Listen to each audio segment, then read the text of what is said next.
Acts chapter 25.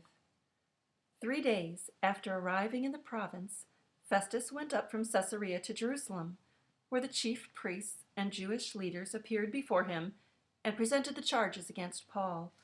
They urgently requested Festus, as a favor to them, to have Paul transferred to Jerusalem, for they were preparing an ambush to kill him along the way.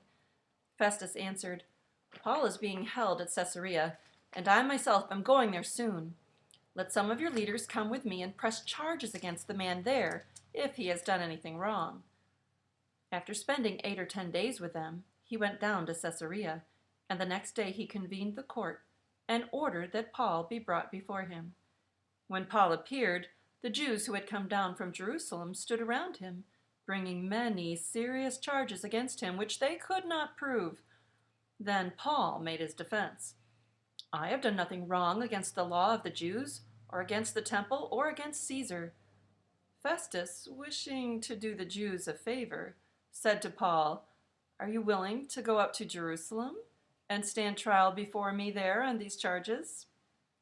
Paul answered, "I am now standing before Caesar's court, where I ought to be tried. I have not done any wrong to the Jews, as you yourself know very well. If, however, I am guilty of doing anything deserving death, I do not refuse to die. But if the charges brought against me by these Jews are not true, no one has the right to hand me over to them. I appeal to Caesar." After Festus had conferred with his council, he declared, "You have appealed to Caesar. To Caesar you will go." A few days later, King Agrippa and Bernice arrived at Caesarea to pay their respects to Festus. Since they were spending many days there, Festus discussed Paul's case with the king. He said, "There is a man here whom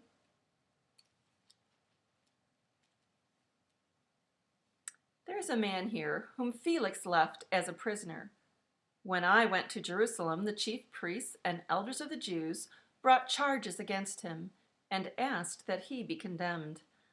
I told them that it is not the Roman custom to hand over any man before he has faced his accusers and has had an opportunity to defend himself against their charges.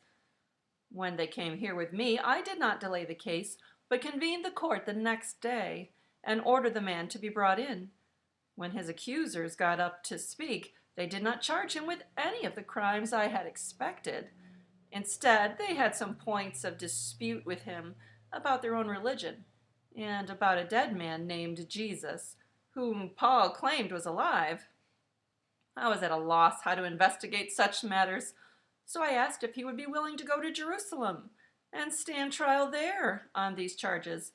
When Paul made his appeal to be held over for the emperor's decision, I ordered him held until I could send him to Caesar." Then Agrippa said to Festus, "I would like to hear this man myself." He replied, "Tomorrow you will hear him."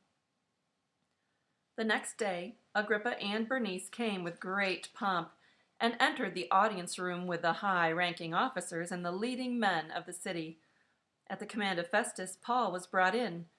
Festus said, "King Agrippa, and all who are present with us, you see this man.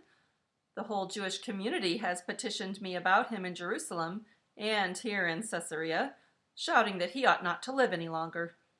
I found that he had done nothing deserving of death, but because he made his appeal to the emperor, I decided to send him to Rome. But I have nothing definite to write to His Majesty about him. Therefore I have brought him before all of you, and especially before you, King Agrippa, so that as a result of this investigation I may have something to write. For I think it is unreasonable to send on a prisoner without specifying the charges against him." Romans 15:13. May the God of hope fill you with all joy and peace as you trust in Him, so that you may overflow with hope by the power of the Holy Spirit. Make it a good day.